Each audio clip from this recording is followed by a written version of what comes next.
Episode 3, The Front Yard, Part Deux.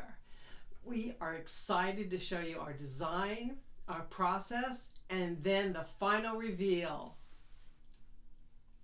After years of trying different configurations using a variety of plants, we finally started studying our neighbors' yards on our daily walks.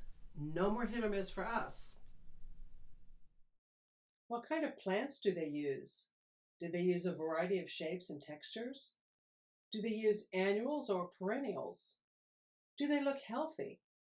Does the design flow naturally? We also realized we wanted plants that flowered year-round with lots of color, and once established, we wanted them to survive with only weekly waterings. We wanted to avoid annuals because they have to be replaced, well, annually.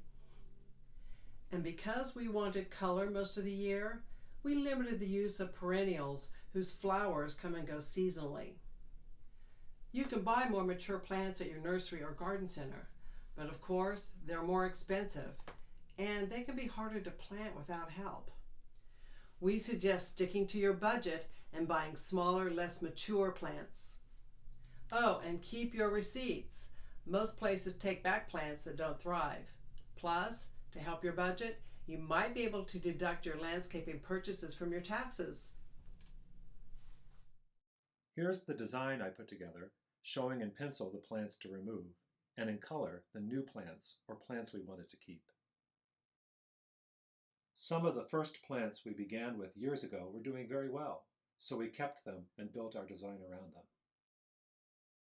For example, here's a red lantana when I first planted it, and look how much it's grown. These plants are amazing.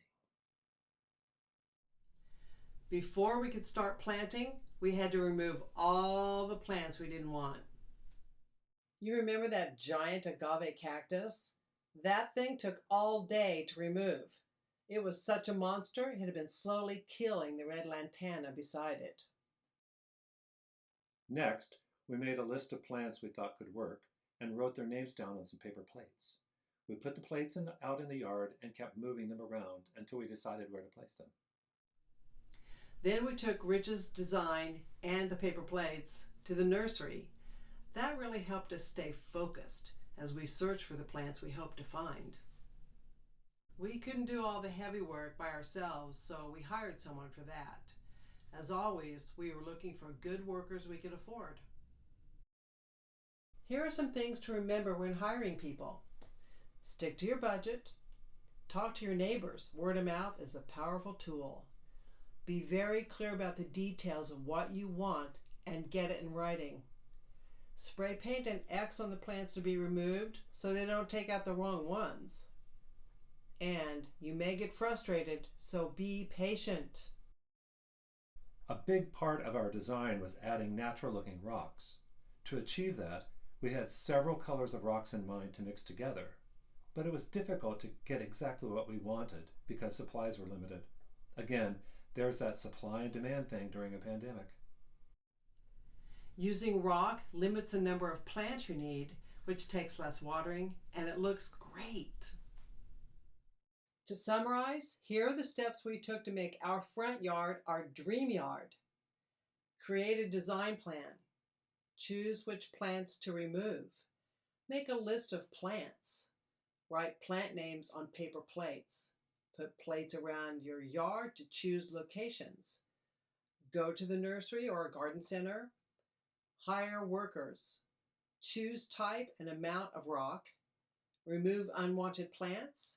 Do the planting and install the rocks. Can you tell we love lantanas? Here are 2 lemon cream lantanas that will eventually fill up this entire space. And these sage, also called salvia, will grow to be like our neighbor's plant, we hope. We put down mulch, which comes in several colors and looks great. Mulch helps suppress the growth of grasses and weeds, stops the wind from stirring up dust, and keeps the ground around the plants cooler. Okay, are you ready? Here's the finished project. It's still a work in progress. Remember, this isn't Versailles, and plants still need time to fill out. But we are so in love with our yard now, and can't believe how our vision and hard work has paid off. Many of our neighbors have stopped by to compliment our yard. God, that makes us so happy. Because one of our viewers requested some help, our next episode is all about plants and how to plant them. Rich will show you step by step how to plant, as well as offer gardening tips. Stay tuned. We hope you'll like this episode, click the subscribe button, and tell us what you think in the comment section.